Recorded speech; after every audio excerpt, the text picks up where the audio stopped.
Southern California, good afternoon, and welcome to another edition of the SoCal Supreme Sports Show. We have quite a bit of an episode to cover, as the Chargers and the Rams did battle last week in preseason action.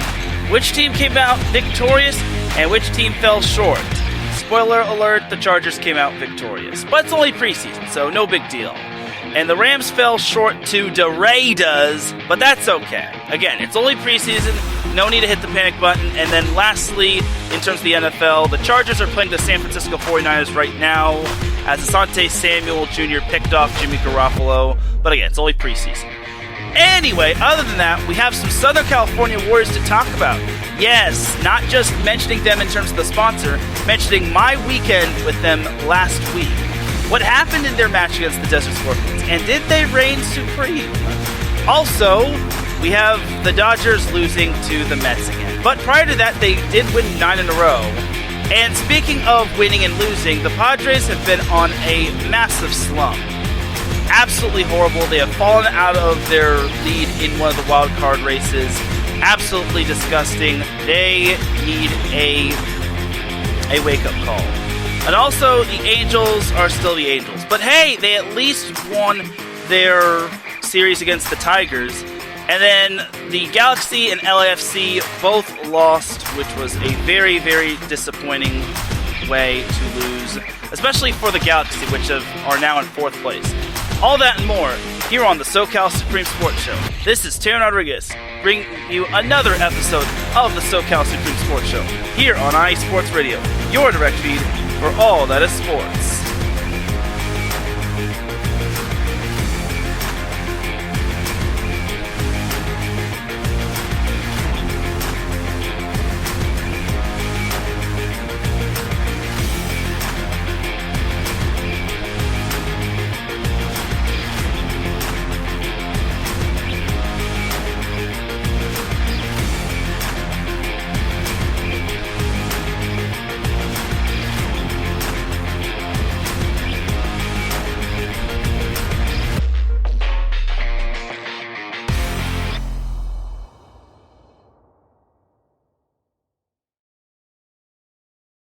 And welcome one, welcome all to another edition of the SoCal Supreme Sports Show.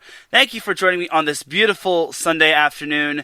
And you're probably wondering, wait, Sunday? Doesn't the SoCal Supreme Sports Show go live on Fridays? Oh, a little about that. So, now that we are in the fall, I'm going to start to get busier and busier. So, unfortunately, I may have to shuffle around the SoCal Supreme Sports Show's time and day, which unfortunately is heartbreaking, but I gotta do what I gotta do. And the show goes on, so there's that. And I pretty much said this on Twitter via the SoCal Supreme Sports Show Twitter account, that I really want to keep the show going, and I thank those that are bearing with me, and here's hoping I can find a consistent day to keep the SoCal Supreme Sports Show going. So, without any further delay, I just need to get that out of the way, because fortunately and unfortunately, I do have a life outside of IE Sports Radio, but I digress. So, without any further delay, let's get on into the volleyball action. That's going to be saved for tomorrow. Let's get on into the Southern California sports action. But first, let's say hello to the chat room real quick. Marcus Los Great says, SoCal Sports on a Sunday, let's go. And then Gina pops in wishing me a great show. And she also says, sorry, not sorry about the Dodgers. Thanks, Gina. And then Adam actually makes a note of saying, why did the Padres sign Jake Arrieta? That's a good question. And Marcus says, the nerve of me for having a life. Yep, the nerve of me. C'est la vie. Gotta make that money, I guess. Anyway, so before we get into the Southern California sports action, let's jump on into the sponsors for iSports Radio. The first sponsor is Background Check International Businesses. Are you looking to background check a new hire on?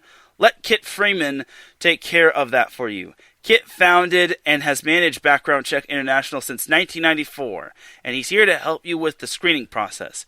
Contact Kit and let him help you you make the hiring process a lot much easier. The business is used for professional background checks and not for the use of any crimes such as identity theft or any illegal activity.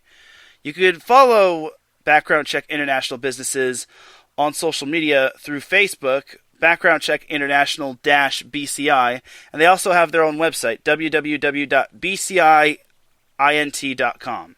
And then our other sponsor is the Southern California Warriors Semi-Pro Football Team.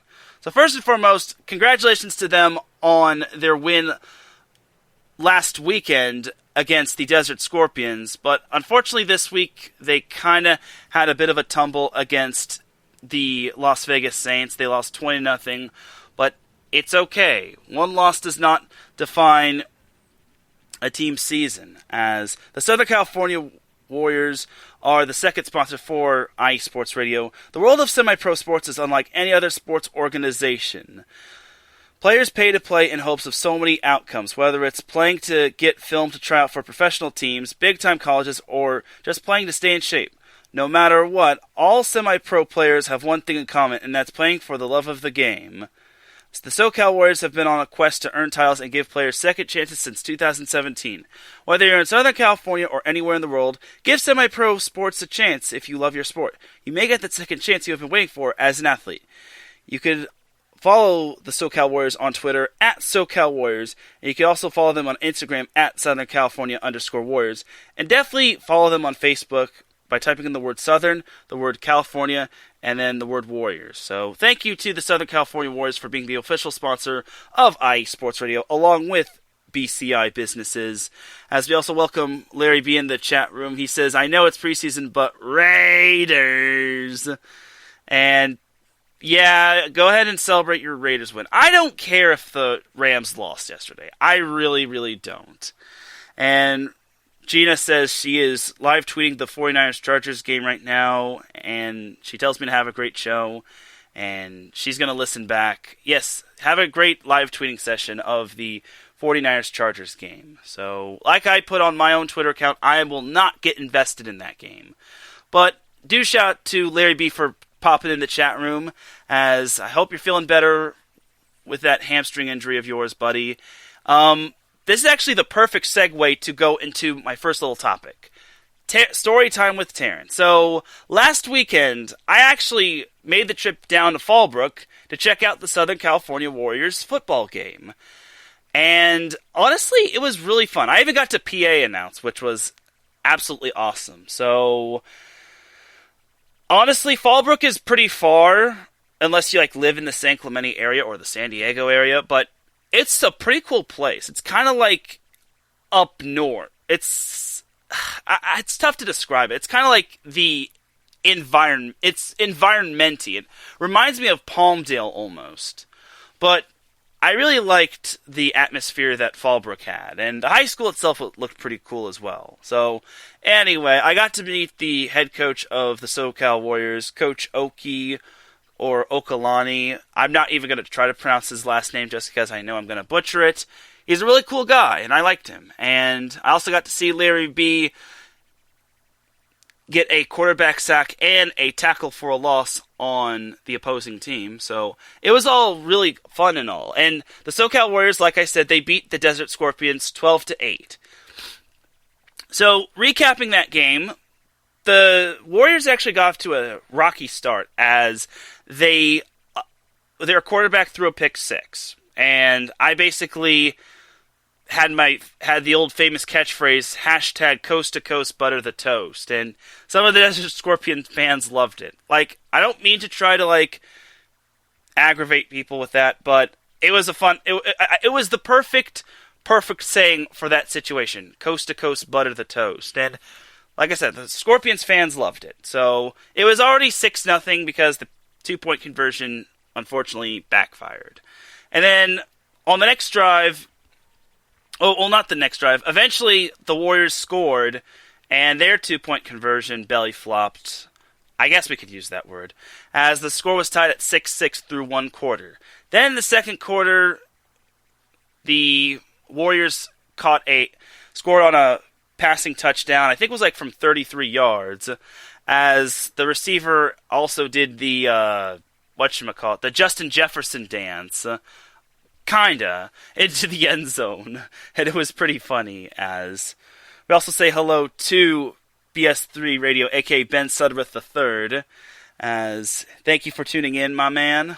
I hope you're doing well. Definitely check out the forecast every Monday on YouTube, on BS3 Radio's YouTube account. But anyway, the 2-point conversion was missed, the 2-point conversion was unsuccessful, as I think it was like a dropped pass. I think the receiver just had his back turned, and unfortunately, the score was 12-6 in favor of the Warriors, and that was actually the halftime score. And that was actually the score at the end of the third quarter as well, because both defenses really came to play. Like, both teams, just could not get any offense, and this was a really good battle. I loved both of these teams' defenses.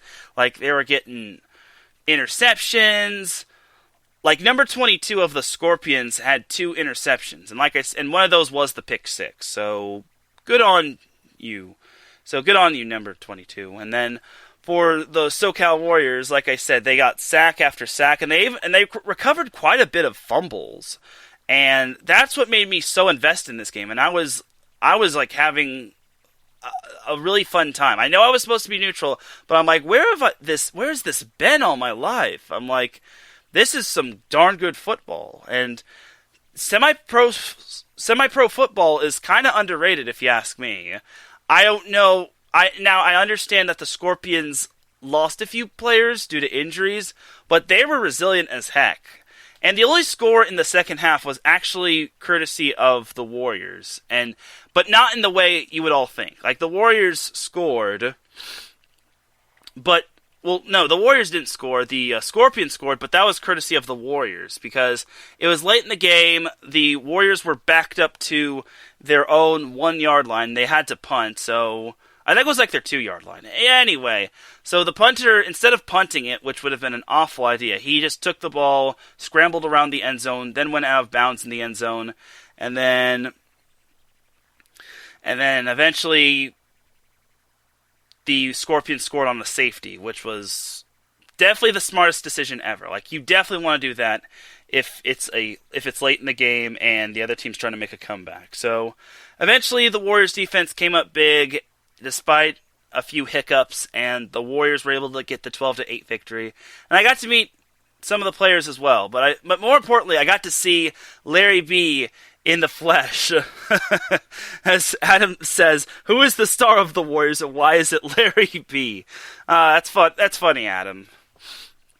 And then Larry says, Warriors lost to the Saints yesterday in week 2, and he couldn't make it because of an injury, but he'll be back next week, and we'll be on the road to play the Scorpions again in Victorville next week. So, again, glad to see Larry B is going to be back in action. It was not fun seeing him, or hearing that he got an injury. I was like, oh no. But it was great seeing Larry B in person instead of through a Zoom call or hearing him through radio waves and through voice messaging. Not that that's a problem, but it was great to see him in person. And the only regret I have is not getting a picture with him. Gosh darn it. Oh well, I'll find a way to make up for that. So, as Larry says, the Warriors are playing the Scorpions again in Victorville, so it's basically a road game. So I hope to catch the live stream of that. I don't have anything going on Saturday, but from what I hear, Victorville's pretty far, so I definitely will try to catch the live stream of that. So yeah, and I think semi-pro football needs more love. So, and yes, it was awesome meeting you two as well. So.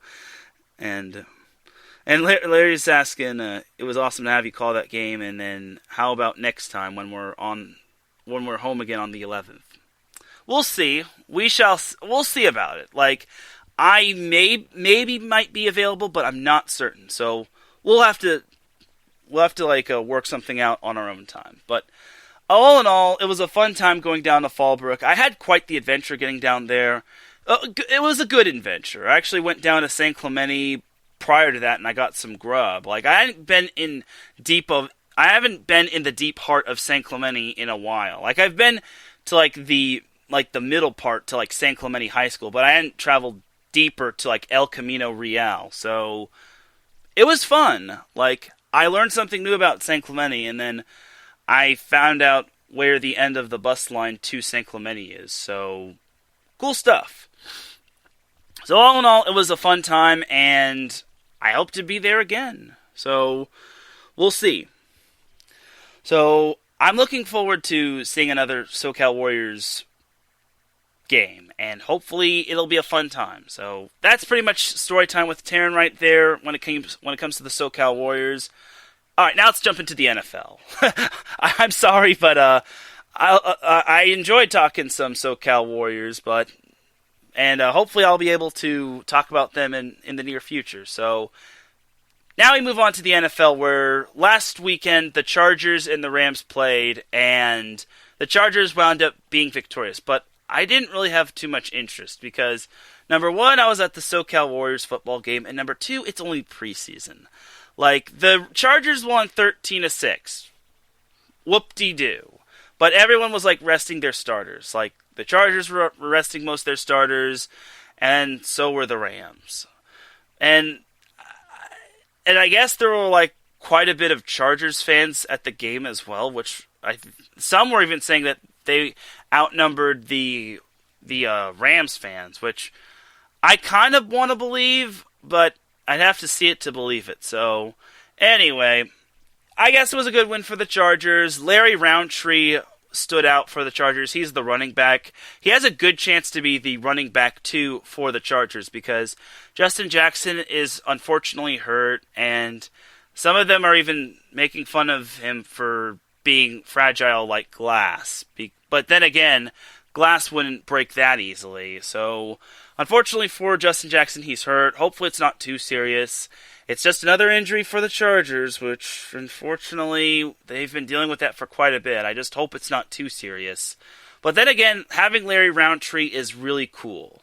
And he put in a lot of work last weekend. And I know it's only preseason, but if he plays his cards right, he could possibly be running back number 2 behind Austin Eckler. We'll see, though. We'll see. It's either going to be him or Joshua Kelly, the UCLA sophomore. Well, he's a sophomore, but he is from UCLA. So he's in his second year. He's the second-year running back. That's what I'm trying to say. But the Chargers' run game, I guess, is kind of there. So, all in all, it was a good preseason game. It was a good little preseason tune-up for both teams. And I hate that they're not playing this year. I think they play next year as the AFC West takes on the NFC West. And it'll be fun to see the Chargers take on the Rams. So we'll see what happens. But as Gina said, the Chargers and the Niners are playing right now. Before I get into that game, I actually need to go over the Rams and Raiders game, because Larry's obviously wanting me to talk about the Raiders, as he was happy about his Raiders defeating the Rams. And now, from what I've been hearing, there were a lot of Raiders fans in SoFi Stadium yesterday, and everyone was saying, whose house? Raiders' house. Now, this debate has been going on for quite a bit. Is LA a Raiders town or a Rams town? It's not quite a Chargers town just yet, but if Herbert can continue to build revenue, maybe that'll change, maybe. But I guess when it comes to SoFi Stadium, the Raiders, I guess, that's the Raiders' second home to like most people. Primarily to Raiders fans. But all in all, it's kind of funny to see that the Rams were unable to outnumber Raiders fans, which, come on, Rams fans, what are you doing? So as for the game itself, Ben Suttereth III says, LA is a Rams town right now. Yes, I understand, but when it comes to like fans being located in a certain area, most people like to make the argument that it's a Raider town. I know the Raiders are in Las Vegas, but they actually did have a stint in Los Angeles, if I'm not mistaken. So I could be wrong, but I'm 99.9% certain they had a stint in LA. And everyone wanted the Raiders to go to LA and the Chargers to stay in San Diego. So, c'est la vie. Anyway, as for the Rams-Raiders game, the Rams struck first on a touchdown, and they led 7-0 in the first quarter of play, and that was the only score of the... Or actually, no, the Raiders struck first. My apologies. That was courtesy of Teran Rodriguez, who was the one that ran it in for 6 points. But then in the second quarter, the Rams were able to tie the game 7-7, courtesy of Kendall Blanton finding Bryce Perkins finding Kendall Blanton. And then Matt Gay, who is the former Tampa Bay Buccaneers kicker, made a 36-yard field goal for the Rams to put them up 10-7 at halftime. And Adams says, why would the Chargers move to LA? Do they have any fans besides you, Teran?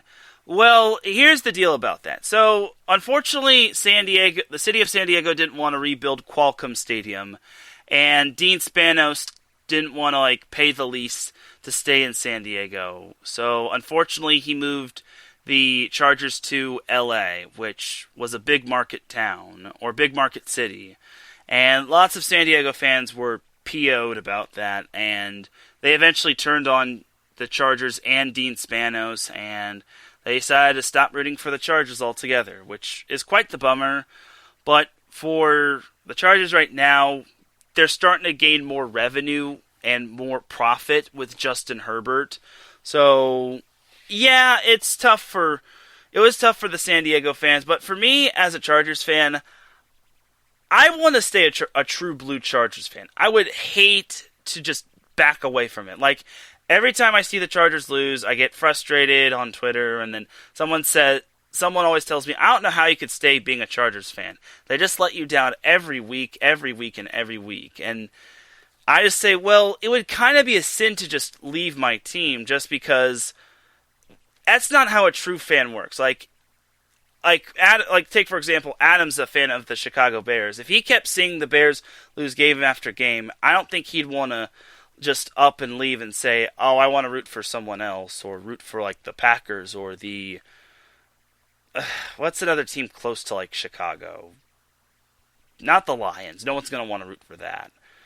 But you get the point. It would just be a sin to just abandon your team that you've just grown up with and you've come to cheer for quite a bit. And I don't really want to abandon the Chargers. I know it's frustrating seeing the Chargers lose game after game, especially last year when they kept blowing 17+ leads against the Bucks, the Saints, the Jaguars, and the Broncos. Well, the Jags won, they won, but you get what I mean. So, for me, I really want to stay a true blue Chargers fan, and if for some reason they win the Super Bowl, it'll be the greatest thing for me. Nothing would be worse to see your former team win a Super Bowl, and then you say, wait, I'm a Chargers fan again. I'm sorry. It's like renouncing your wish. Oh, never mind. I was gonna make a reference to a movie, but I don't want to spoil it. So I probably might have spoiled it for some of you, but oh well. So anyway, back to the Rams-Raiders game. So 10-7 was the halftime score, and then Daniel Carlson made a field goal from 29 yards out to tie the game at 10-10, heading into the fourth quarter. Then Nathan Peterman, the third-string quarterback for the Raiders, found Marcel Adaman for a 28-yard touchdown pass to put them up 17-10. But then the Rams, in the latter stages of the game, with 15 seconds remaining, got a 2-yard touchdown pass from Bryce Perkins, finding Jacob Harris.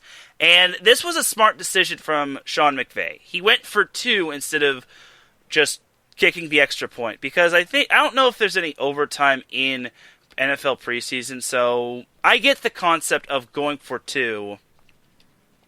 But unfortunately, the 2-point conversion pass failed, and the Rams couldn't recover the onside kick, and the Raiders were able to get the victory. So, good job to the Raiders. Which I guess is cool. They won in preseason, and the Raiders moved to 2-0 in preseason, while the Rams are 0-2. But a better effort. I'm going to say that's a better effort from last week. Like, I don't think the Rams fans have any like reason to panic, as the 49ers just scored off of a safety as Easton Stick got sacked in the end zone. Again, I don't really care for the final scores of NFL preseason games. Like, if the Chargers lose, cool. But all I want to see is like the development of like certain players, and it's looking like Easton Stick is probably gonna be quarterback number 3, as Chase Daniel could be QB2 behind Justin Herbert. So there's that right there. So, but all in all, but now that we're on the topic of the Chargers, I think them drafting Rashawn Slater has been the best thing for them. And I'm really excited that he is a Charger because he's really helped out the offensive line. He's not playing today, and I don't think he played a whole lot in practice, but that is totally fine. Like, I don't think it's a serious injury. Otherwise, it would have made the rounds all across the interweb, as it looks like Rashawn Slater just has a minor injury or nothing serious. So he's not playing today, but Asante Samuel Jr. is, which is kind of surprising. I'm surprised he's playing along with Drew Tranquill, who missed pretty much all of last season with a broken leg. So I guess that's cool and all that Drew Tranquill is playing, but I think for the Chargers, they are doing the correct call. They're doing the correct decision to preventing some of their star players from getting hurt and whatnot. I don't want them to have any serious injuries because they need all their players for this season. Because if they don't, they're going to struggle for sure. Because not having Derwin James, I think, might have been one of the reasons. As according to Daniel Popper, the Chargers beat reporter for The Atlantic, Drew Tranquill, Kenneth Murray, and Kaiser White are all dressed, which I'm surprised Kenneth Murray is playing just because he had an injured ankle as well. And then Kaiser White, I guess, is cool to play, but mostly the Chargers starters are not starting. Unless they're rookies, of course, but still. It's looking like KJ Hill is playing, and it's looking like he might be the odd man out when it comes to the Chargers, and them having to thin the roster, if anything. So, but this could be KJ Hill's time to shine today because David Moore is not playing for the Chargers. I think David Moore would be the furthest back in terms of wide receivers. So, we'll see what happens with the Chargers, but all in all, it's only preseason. I don't have much to be afraid of, nor do I have much to hit the panic button. Like, again, if the Chargers lose, so be it. It's a learning experience. But if the Chargers win, then so be it. It's a learning experience. Like, their joint practice with the 49ers was good, as I also saw Derwin James covering George Kittle as he had a pick six in the joint practice, which was kind of fun. It's always good to see Derwin James having success because Derwin is a very good safety, and the poor guy, like I mentioned in past episodes, had a season-ending ACL injury, and he had to miss all of last year, which was not fun. I basically want to say the Chargers defense is basically, I won't say it's all Derwin James, but he's kind of the heartbeat of that defense. Like, if the Chargers lose Derwin James, then that heartbeat goes away, and they have to resort to using other safeties, like Jaleel Adai. Like, it got to the point where the Chargers had to play Alohi Gilman from Notre Dame, their rookie safety from Notre Dame, and they also had to re-sign Jaleel Adai, a longtime Charger. It's like, we're really going that far? When they probably could have signed, like, maybe Clinton Dix or someone else to their roster. But then again, Anthony Lynn just didn't want to go out there and do it, which was disappointing. Like, I think he also was against getting other talented players. So, I don't know. But Anthony Lynn is gone. He's on the Lions as their offensive coordinator and whatnot. So, cool stuff. Anyway, now let's go. That's pretty much all I have for the NFL in terms of the Chargers and the Rams. The Rams play this upcoming Saturday again. I believe it's this upcoming Saturday. I'm not. if anything, I know they're playing the Broncos. That is a given right there. That is for sure. But I think it's on Saturday, I want to say. Yes, it's Saturday at Mile High Stadium in Denver. And then the Chargers will head down to Seattle to play the Seattle Seahawks. The Broncos-Rams game is slated for 6:05 p.m. Pacific time, while the Chargers-Seahawks game is slated for 7 p.m. Pacific time. Again, it's only preseason. I'm not going to make too much of it. And I even said on Twitter, I will not get invested in the Chargers preseason game, whether they win or lose. And y'all can try to sucker me into that game, but I ain't going to take the bait. Y'all are going to have to do a lot in order to get me suckered in. Nope, not gonna. So, anyway, so that's pretty much that for the Chargers and the Rams on the NFL side. Now let's jump to some MLS action with the Galaxy and LAFC. So, it was quite a rough week for both the Galaxy and LAFC, as let's start with LAFC, just because most people don't care about them. I'm kidding. People care about LAFC, but to me, LA will always be a Galaxy town. And you can quote me on this one. Until LAFC wins a championship, I don't want to hear people saying that the Galaxy is not a football town. Or LA is a Galaxy town. Or I want to hear people saying LA is an LAFC town. I don't want to hear any of that. So, for LAFC, last Sunday, they lost to Atlanta 1-0, which was very disappointing. It's really? To Atlanta? Do you all know how long it's been since LAFC has won a match? 1 whole month. 1 whole month since LAFC last won a match, as LAFC gave up a goal in the 47th minute to Joseph Martinez. Yes, 2 minutes in, and then Atlanta United decided to score, and LAFC couldn't score, and then they lost 1-0. So, I don't know what to tell you, LAFC, and it gets much worse. It gets much worse, people. So LAFC last night played the Vancover Whitecaps. Now, the Whitecaps have been known for giving the Galaxy fits. For LAFC, they gave them the fit as well, as they beat LAFC 2-1. So, believe it or not, LAFC actually scored the first goal in extra time toward the end of the first half, as Diego Rossi scored. I call him the magician, as he made that ball disappear into the net, giving the LAFC a 1-0 lead. And Adam says, sounds like LAFC is taking lessons from the Cubs. That's pretty funny, actually. And that's actually quite fitting, because, and what I mean by they haven't won a game is it's not like they've lost every game, but it's just that they've been tying or they've been losing. It's been over a month since they last won a game. So just to clarify that. So in the 60th minute, Brian White scored for Vancouver to tie the game at 1-1. Then in the 89th minute, inconveniently for LAFC, Vancouver got the tiebreaker as Ryan Gauld scored and made the match 2-1, which eventually was the final score. So just when I thought LAFC couldn't go any more south, they lose to Vancouver. Now does everyone know why Los Angeles will be a Galaxy town and not an LAFC town?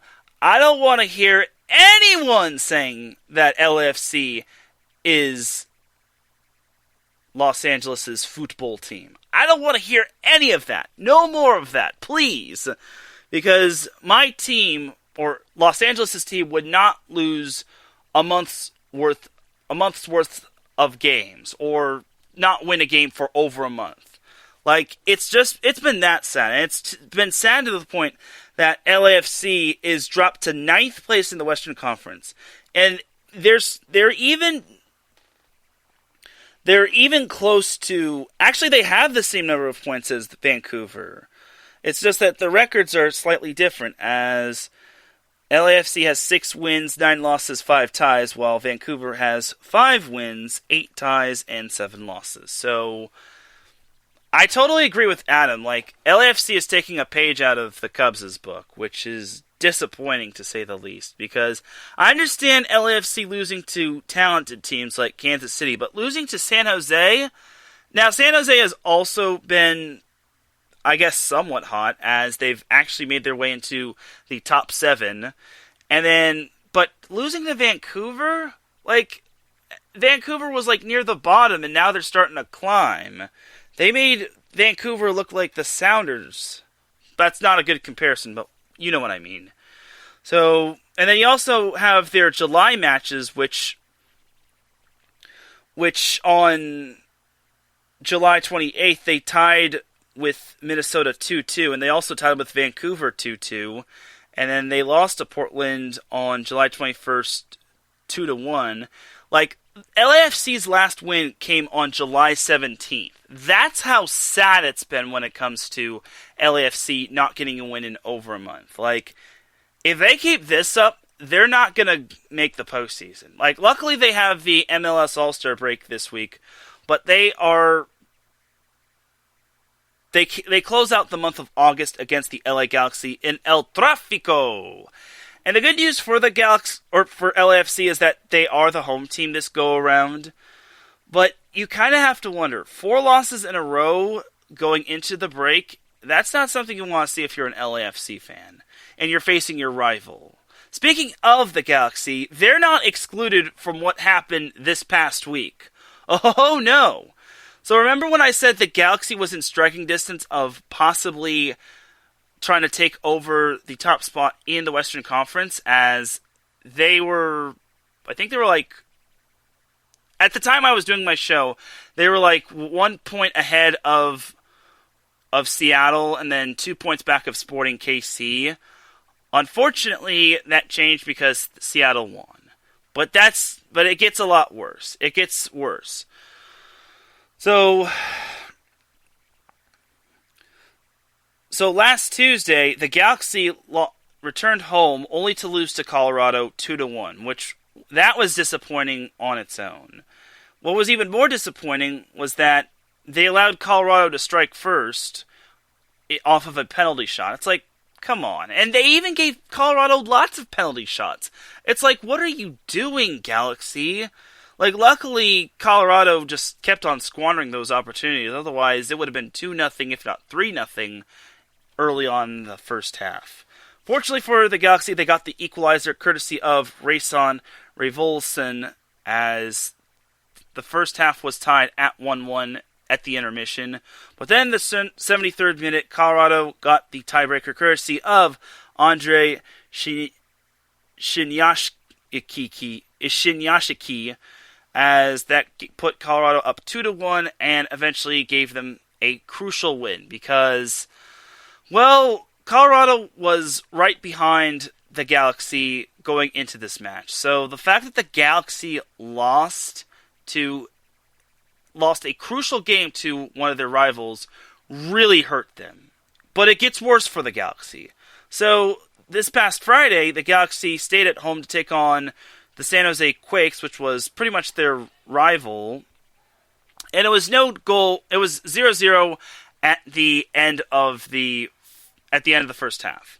But then in the second half, Jeremy Abobis got the first goal of the game for either team, as he scored for the San Jose Quakes, making the score 1-0. The Galaxy were able to capitalize off of a goal courtesy of Victor Vasquez, and it's good stuff as the Galaxy tied the game at 1-1. But unfortunately for the Galaxy, they scored a goal. The problem is there was an own goal, as San Jose got the own goal courtesy of Nico Hamelinian, and that was that, as San Jose won 2-1, and that was disappointing because now San Jose, they're currently in the top 7, while the Galaxy continue to slump, and now they're currently in 4th place in the Western Conference. And currently where the Galaxy stand, they have 35 points. They are 2 points behind Colorado, 4 points behind Sporting KC, and 7 points behind Seattle, who just continues to win. And the worst part is for the Galaxy is that their goal difference is abysmal. For being one of the top teams in the conference, they have a goal difference of 0. Now, obviously, that's not bad, but with the amount of goals they give up and the fact that they have chronic goalie problems is absolutely disappointing. What's even worse is that San Jose's goal differential going into that was -6. -6. It's currently -5, and then you also have Minnesota with -1 as a goal differential. But still, the Galaxy have got to figure it out soon. And I know they're still in the top 7. They're currently 4th, so if the season ended here and now, they'd play Minnesota in the first round. Yeah, they played Minnesota at home in the first round. But then they'd be on the path of the Seattle Sounders, which is a path you don't want to be on. Though the Galaxy did obviously have... Well, they played the Sounders close the second go-around. Like, the first time, it was just all Sounders. But the second time, the Galaxy only lost 2-1, which was heartbreaking. But as if you heard the Northwest Territory Sports Show with Brad Buckingham, which I highly recommend, I can totally agree with him that the Sounders are the most consistent team in the MLS. And honestly, I think they could take the MLS Cup if they wanted to, but the Sounders always find a way to, like, blow it every now and then. Like, kind of like LAFC, but a little worse. So, but if I remember correctly, the Sounders did recently win the Cup. They didn't win it last year because they lost to Andrew Hagenbaugh's Columbus Crew, but still, I think they're a very consistent team. The Sounders don't really have too many weaknesses. You kind of have to beat them as opposed to them beating themselves. So we'll have to see what happens with the Galaxy going forward. But like I said earlier, the Galaxy's next game after the MLS All-Star break is against LAFC at LAFC. That is a crucial El Tráfico for both teams. If the Galaxy win, they could still stay within striking distance of the Rapids, the Sounders, and Sporting KC. But if LAFC wins it, then they'll finally have their first win in over a month. And that'll probably be a big sigh of relief for LAFC once they somehow get that win. I personally, as a Galaxy fan, don't think LAFC will win. If they're struggling to beat the Whitecaps and Atlanta United and the San Jose Quakes, even though the Galaxy also struggled to beat the Quakes, I don't think they're going to beat the Galaxy. I think the Galaxy win this one 2-1. That's just my honest prediction, but I think El Tráfico will go to the Galaxy. I'm no soccer expert. That's Andrew Hagenbaugh's job, which he'll be coming on after this show at 7 p.m. Pacific time. So definitely tune in for that. But honestly, I have Galaxy winning. Like, I don't see how LAFC playing this horribly in their past 5 games can beat a Galaxy team who has resurged. Now, if this was the Galaxy from last year, I'd totally pick LAFC. But the Galaxy are way better than they were last year. Like, they've already surpassed their point total. They surpassed it a long time ago. So we'll see what happens with LAFC, but it's a crucial game for both teams. El Tráfico, if I'm not mistaken, is going to be on Saturday at 4 p.m. Pacific time. And I hate that it's not televised nationally, because I love El Tráfico. What are you doing, ESPN? So, like, ESPN is just playing, like, preseason games. Why wouldn't they not want to put one of MLS's finest rivalries instead of NFL preseason? I guess it's like more of a cash cow because NFL is king, but it is what it is. So, anyway, all in all for the Galaxy, they're still in good in a good position. I can't say the same for LAFC. It was looking like they had gotten their season together, but now they're looking like complete dookie. And if they don't get it together soon, the MLS playoffs will be excluding them, while the Galaxy will be heading forward to the MLS playoffs. But there's still plenty of time left for both the Galaxy and LAFC. If we're counting the last August game of the season, or the last August game of the month, there are 13 games remaining in the season. So, well, for the Galaxy, there are 13 games. I believe LAFC has the same amount of games, if I am not mistaken. No, they actually don't. They have 14 games. So they have one more game than the Galaxy do. And I imagine the Galaxy played more games in August than LAFC did. So there's that. But that's enough talk about the MLS action. So, again, here's hoping we have a good, clean game in El Tráfico, though I highly doubt we'll see the clean part.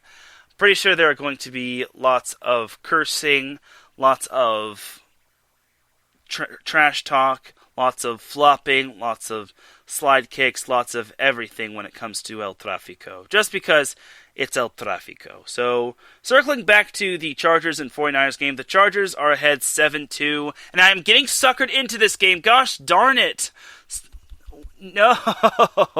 But that's just your score update. It's 7-2 in favor of the Chargers. I'm not getting invested in this game. No, I will not get invested in the Chargers 49ers preseason game, because if I do, I'm going to be judgmental of what's been happening, and if for some odd reason the Chargers don't get the victory, I'm going to probably say, oh, the Chargers are not ready, wah.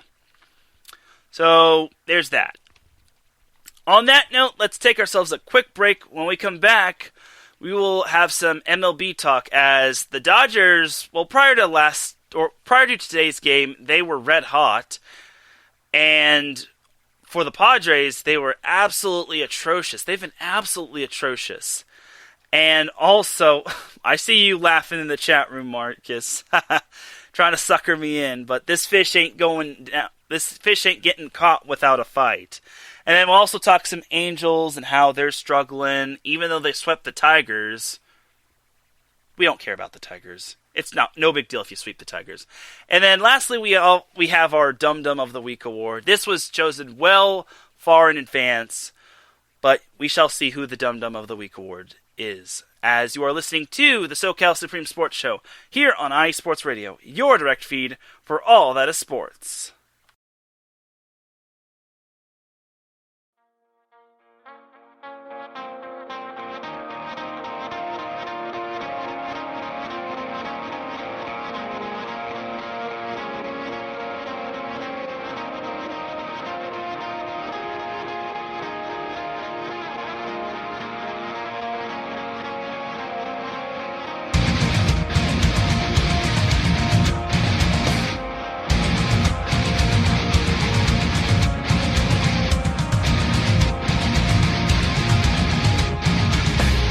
Hey sports fans, do you like wine? Well, we've got the show for you. This is Let's Wine About Sports, a show where we talk about wine and sports simultaneously. From the classic Cabernet Sauvignon all the way down to the grapes that you've never even heard of before. Oh yeah, we cover it all. And we'll talk about a little bit of sports as well. Football, hockey, collegiate, women's sports, it doesn't matter. We're going to talk about it all, and we're going to whine about it all. So join me Monday at 8 p.m. on IU Sports Radio, your direct feed for all that is sports.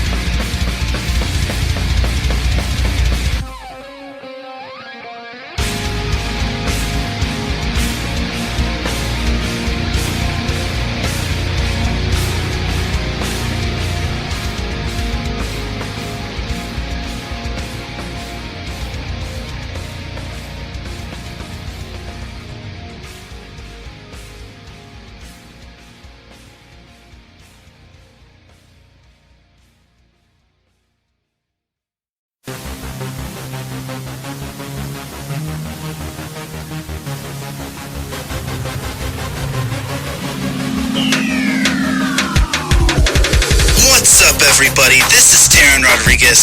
Are you a fan of volleyball? Are you a fan of Thunder Spikes?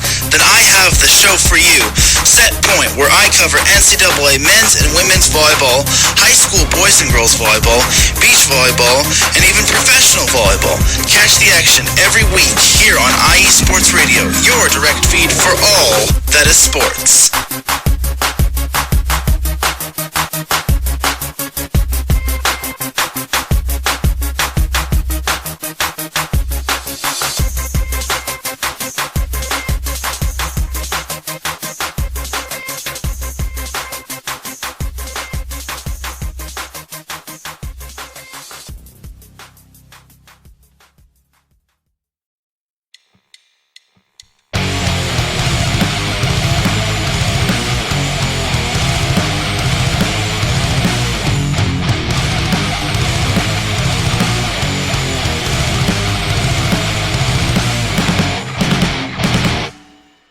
College football, and do you want to hear a college football show dedicated to all that is college football, including junior college and the CCAA and the NJCAA, the NAIA, and the NCAA, including Division III, Division II, Division I AA in the FCS, and Division I A in the FBS? Well then, look no further.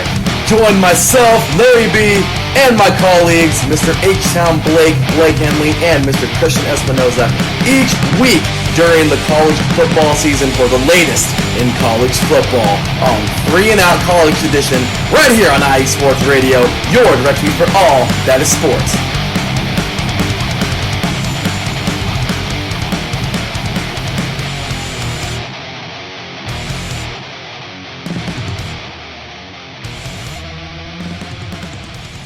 And welcome back to the SoCal Supreme Sports Show. You can catch all those amazing shows right here on IE Sports Radio. We have shows dedicated to lots of different sports and different regions of the United States and the globe. We have sports dedicated to boxing, like Gloves Off with Marcus Losgreat. We have the Soccer Scoreboard Show with Andrew Hegenbaugh. We have Set Point with yours truly, Teran Rodriguez, which is obviously me.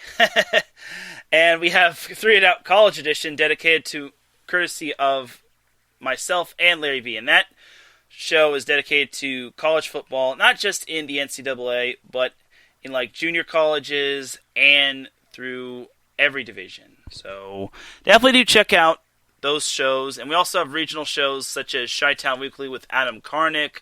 We have the State of Ohio Sports Show with Andrew Hegenbaugh. We have Reppin' to NorCal Sports with Gina G. We have all sorts of shows. And also, I want to give a congratulations to Let's Whine About Sports, as not only is it our show dedicated to wine and sports, but it's also our new DMV show. So, no, it does not have to do with taking driving lessons. Not that type of DMV. And no, it does not have to do with renewing your ID. No. DMV is basically like Maryland, Washington, Baltimore, those type of sports. It's not like the DMV or taking driving lessons. So just got to clarify that. So big congratulations to Let's Whine About Sports for being our new DMV show. And it will also still talk about the wines and the sports as well. So definitely tune into that. Let's Whine About Sports is off for this week, as it'll return next Sunday at 6 p.m. Pacific Time, 9 p.m. Eastern. And then, for the time being, Fast Break with Davidson Crooks and Dentarius Locke is also off until September 12th, or if something big comes up. So, there's your little program notes right there. You're probably wondering why SoCal Supreme Sports Show is in this position, because, once again, I was very busy this past week, and I had to move SoCal Supreme Sports Show to a different day. I couldn't move it to Saturday just because I had a busy Saturday. You'll find out why I was so busy on Saturday, but I'll be talking about why I was super busy yesterday on Set Point tomorrow, which is at 5 p.m. Pacific Time, 8 p.m. Eastern. And I'll also give you the 411 about the upcoming volleyball season. But this isn't the time for volleyball. This is the time for SoCal Sports. Alright, so now we are on to segment numero dos. So, now on to the MLB, and then afterward, I will send you all on your way because it's a beautiful Sunday and the sun is just about ready to set.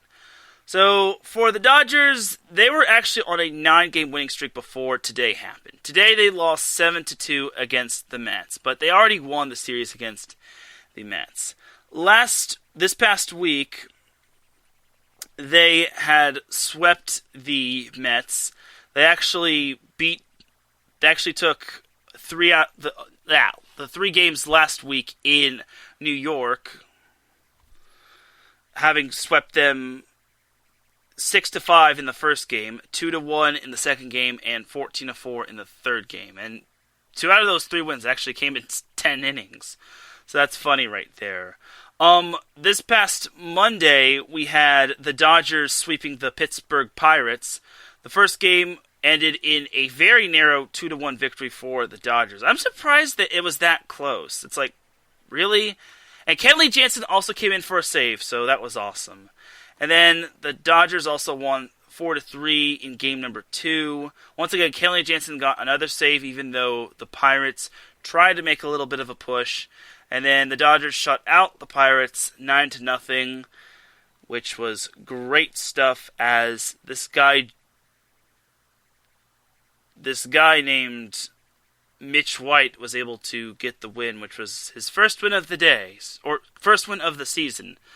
So, bully for him. And then the Dodgers had a 4-game series against the Mets. Thursday, which was the first game, the Dodgers won it 4-1. Instead of Kenley Jansen getting the save, it was Blake Treinen who got the save. And the Dodgers weren't really threatened, as they only allowed 6 hits, which wasn't bad at all. So, good job for the Dodgers, as Evan Phillips got his first victory of the season. And then the second game, the Dodgers defeated the Mets 3-2. The Mets actually threatened after the Dodgers were up 3-0, but fortunately Kenley Jansen saved the day, and Kenley Jansen's actually been doing well when it comes to saving the games for the Dodgers, and I called him a liability, which was kind of my bad, but I guess maybe he finally had the turning point or maybe Dave Roberts talked to him and said, hey, you gotta step up. So, good stuff for the Dodgers. And then the third game, the Dodgers won 4-3 as they just barely held on. Kenley Jansen had the save yet again. He has 27 saves up to this point right now, as Max Scherzer, who got his first start on the mound for the Dodgers, got the win for them against the Mets. But unfortunately for today, the Mets defeated the Dodgers in the final game of the series 7-2. David Price got the loss for the Dodgers, as apparently one of my friends says that David Price should retire. He is timeless. I mean, it's kind of tough to beat the same team 4 games in a row, even though it's the Mets, and the Mets were heavily struggling. Like, the Mets needed to win this game today, otherwise they would have fell even further behind in the National League East. Because you look at the Mets right now, they're 7 games behind the Atlanta Braves. They're even 2 games behind the Philadelphia Phillies. So, what was looking like it was going to be a close race in the NL East turned out to be the Atlanta Braves turning it around. Which is something I never thought I'd hear myself say in the same sentence between Atlanta and turning it around. But I digress. So, the Dodgers are currently 2.5 games behind the Giants, which won today. They actually became the Giants, and I hate to bring this up, but the Giants became the first team in MLB history to pinch hit and win on back-to-back games, which is quite astounding.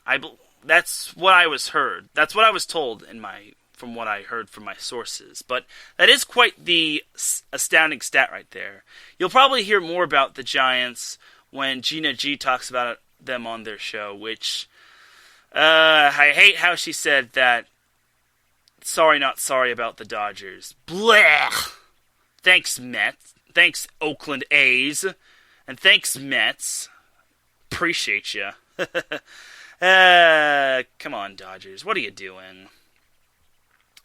The good news for the Dodgers is, however, is that they still have the wild card pretty much on lock. They are 9.5 games ahead of the first wild card spot, while the second team is pretty much 9.5 games, or pretty much is 1 game ahead of the final wild card spot.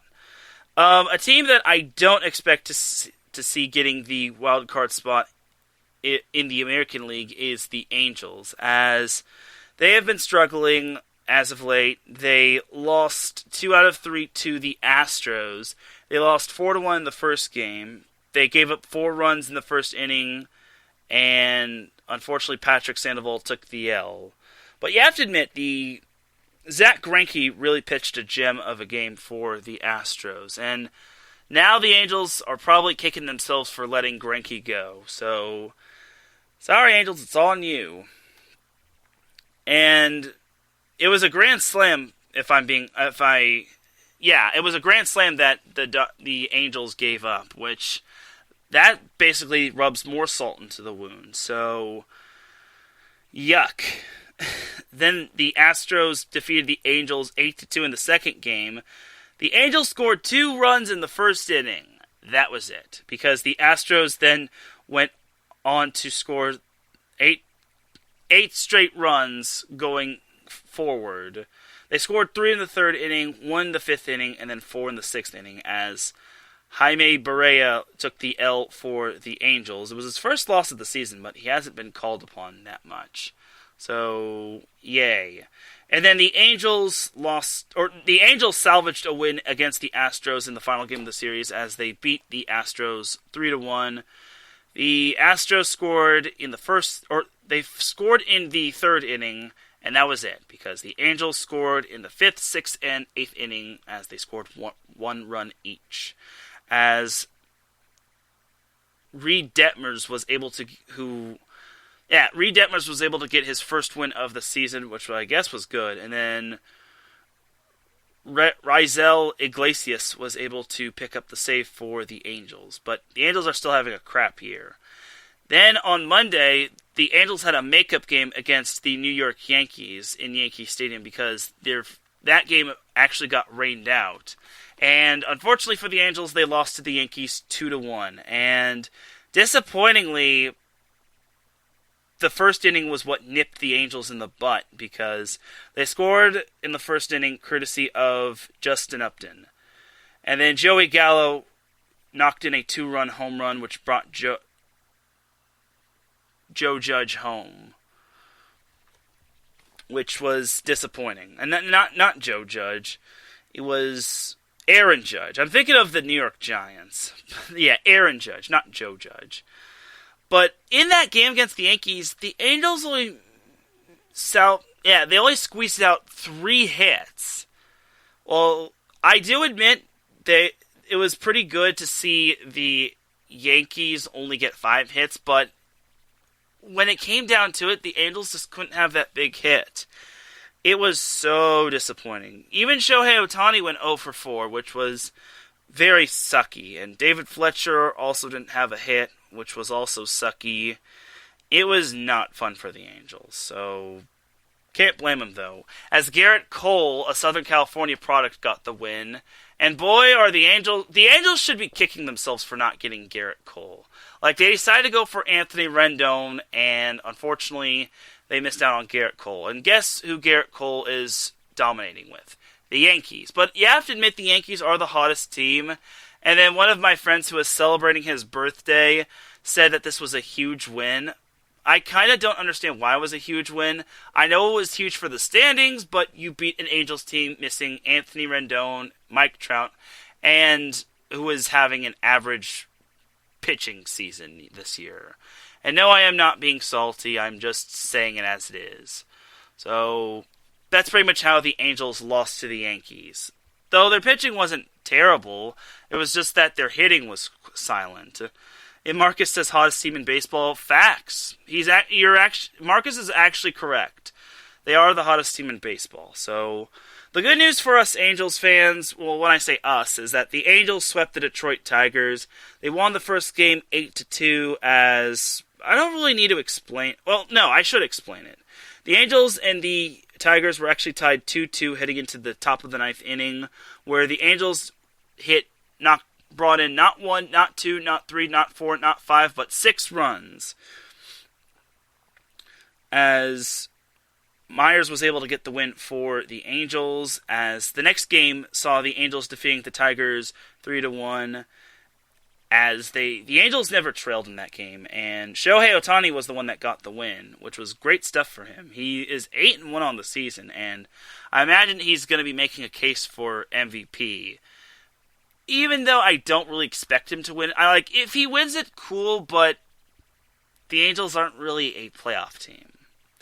And then in the last game of the series against the Tigers, the Angels defeated them 13-10. Now, the Angels were surprisingly down 10-2, and at that point I was like, okay, well, the Angels have lost this one. But it's funny. It was 10-2 going into the top of the 6th inning. The Angels brought in 6 runs, and then they brought in 1 run in the 7th inning. Then in the 8th inning, they scored 3, and then they suddenly took a 12-10 lead. And then they brought in 1 more insurance run, and then they were able to win 13-10. How do you out-angel the Angels? I feel bad for Miguel Cabrera, who actually got 500 home runs in his career today. So congrats to Miguel Cabrera. But still, how do you out-angel the Angels? Was the pitching just that bad, or the bullpen just that bad? As the pitching was also so bad for the Angels, as it got to the point where Austin Warren had to get the save for the Angels. I have never even heard of this guy, Austin Warren, as this was his first save of the season, so good job. As Mike Myers was not the actor Mike Myers, but Mike Myers, who is 4-4 this season, got the win, even though he pitched 1 inning. So, good for you, Mike.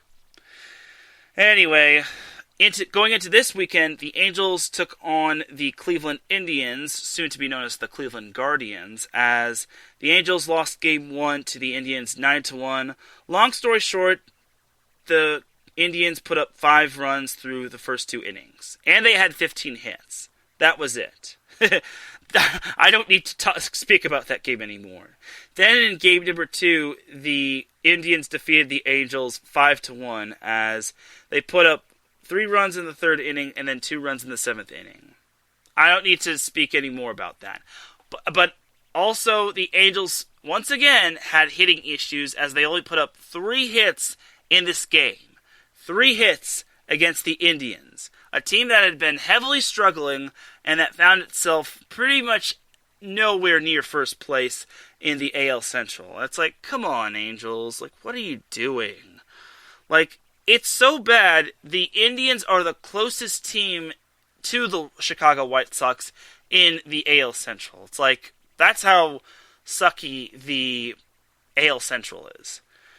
And then, currently right now, on ESPN, the Angels are down 3-0 to the Indians in the top of the 7th inning. And they only have 2 hits in this game, and we thought and us Angels fans thought that pitching was the problem. Boy howdy, the bats decided to say, hold my beer for me. Which, fun fact, Artie Moreno actually cut the price of beer one time during a couple decades ago. So, that's kind of your little Snapple fun fact of the day right there. So, cool stuff.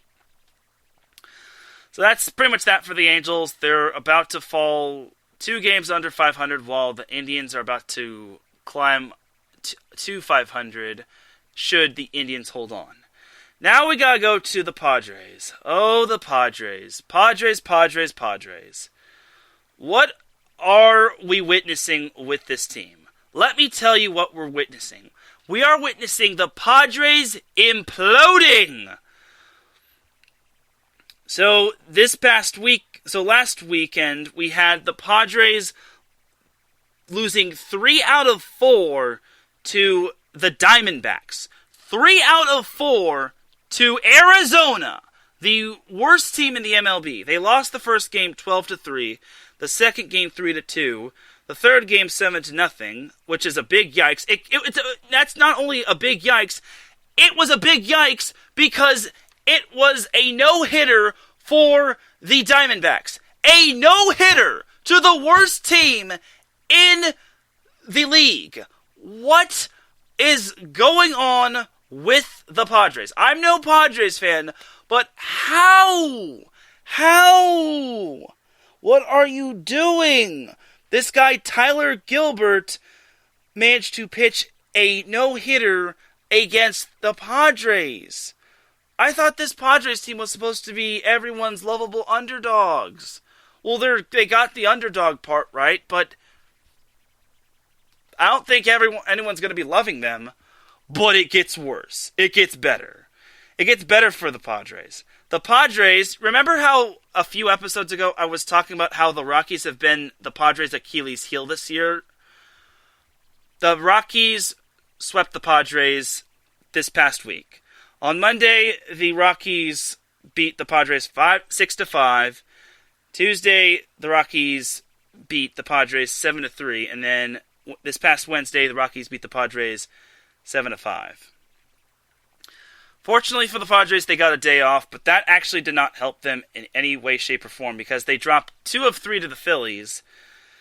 The first game they lost 4-3, but the second game, by some sort of miracle, the Padres were able to win that game 4-3 in 10 innings.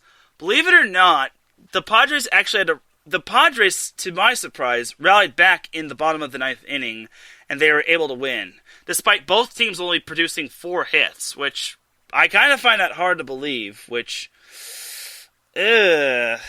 still, if you're the Padres, you kind of have to be concerned. And also, the Padres lost today 7-4. And their losing ways are so bad, the Padres are no longer in the wild card spot, the second wild card spot in the National League. They are 1 game back of the Cincinnati Reds, which won today. That is concerning if you are the San Diego Padres. How do you go from one of the more powerhouse teams in the MLB, behind the Dodgers and Giants, to laying a big fat goose egg? It's like, that is pretty embarrassing if you ask me. It's like, I don't know how that happened. Like, that's concerning if you ask me, but I know there's still plenty of time left for the Padres, but that's sad right there. Like, if we're talking about the coldest team in baseball, it's got to be the Padres. Like, and this is concerning because if the Padres don't make the postseason, they'll be letting gobs of talent on their team miss out on... Because the Padres got a lot of help this past offseason, and they extended Fernando Tatis Jr. So it's been downright embarrassing for the Padres. Again, I'm no Padres fan, but honestly, if you're losing 8 of your last 10, you gotta be... Well, actually, no. It was 8 out of 10. They lost 2 of 3 to the Phillies. They got swept by the Rockies, and then they lost 3 of 4 to the Diamondbacks. Like, if you're losing 8 of 10 to sub-500 teams, you gotta be a little concerned if you're the Padres. Like, I don't know what to say about the Padres anymore. Like, I really just don't. Like, and Adam actually made the note that the Padres signed Jake Arrieta. I actually had no idea they signed that guy, but I guess they need all the help in the world considering they've lost 8 of 10, and they're probably not going to win the NL West. I really don't see them winning the NL West at this point because the Giants are still rolling and the Dodgers are still on their coattails, but the fact that they're now behind the Cincinnati Reds in terms of records, I don't think NL West is pretty much an option anymore. I think it's wild card or bust for the Padres. So you gotta do something pretty soon, Padres. The trade deadline's behind you, but now it's in your hands to try to turn this season around. So that's going to do it for the MLB portion of the show. Before we head out, we have the Dum Dum of the Week award. And this Dum Dum of the Week award was pretty much decided last Monday. And I saw this courtesy of KNBR, which is actually a San Francisco radio station. And this was clearly obvious when it came to Dum Dum of the Week award. So this actually took place in the San Francisco Giants game against the New York Mets. And what happened was there was a guy with a San Diego Padres jersey / sweater. It was basically a mixture of the two. And we all know people do stupid stuff. And this guy went onto the field. He ran onto the field and decided to have some fun. And security didn't really charge at him right away. I guess they decided to let him have his 15 seconds of fame before they took him down. But it gets better. So the guy that with the Padres jersey / jacket went to the pitcher's mound, and he was ready to imitate a pitcher and throw an invisible pitch. But then there were two other security guards that followed him to the mound, and as he was ready to wind up for the pitch, the security guards were ready to tackle him. So eventually the security guards, the guy that went onto the field backed up, and then the security guards were getting closer and closer to him as they were about ready to take him down. And keep in mind the guy that went onto the field, the guy going onto the field is not the reason why he gets the Dum Dum of the Week award. So the guy on the field, instead of running, he's near the pitcher's mound, okay? He's near the pitcher's mound. The security guards are near the mound, and they're about ready to take him away and haul him away. So the guy, instead of running backward to the outfield, this guy decides to charge forward toward the security guards, but then he gets brought down. This guy decided to try to split the security guards down the middle and run past them, but instead he gets caught, he gets taken down, and then he gets hauled away. If you're gonna try to escape security, have a better plan than that. Why would you go through the middle? You are not Alvin Kamara. You are not Dalvin Cook. You are not Derrick Henry. You're a plain old guy with the San Diego Padres sweater / jersey on who is making himself look like a fool at San Francisco, and you decide to make yourself look like an even bigger fool by thinking, I'm just going to run through two security guards. Nope. They take him, like I said, they take him down, and then he eventually gets hauled away. And then all the Giants fans were cheering for him. But my man, I don't know if this guy was a Padres fan, a Mets fan, a Giants fan, a Dodgers fan. I don't care what fan he was. The dude who had the Padres sweater / jersey on, you are pretty much last week's Dum Dum of the Week recipient award. The Dum Dum of the Week award. It's no debating. And I was pretty much correct when I said this was a lock for him. So, to the guy that ran onto the field, who decided you thought you were very slick to try to run through two security guards, you're the Dum Dum of the Week award. So dumb. You are really dumb. For real.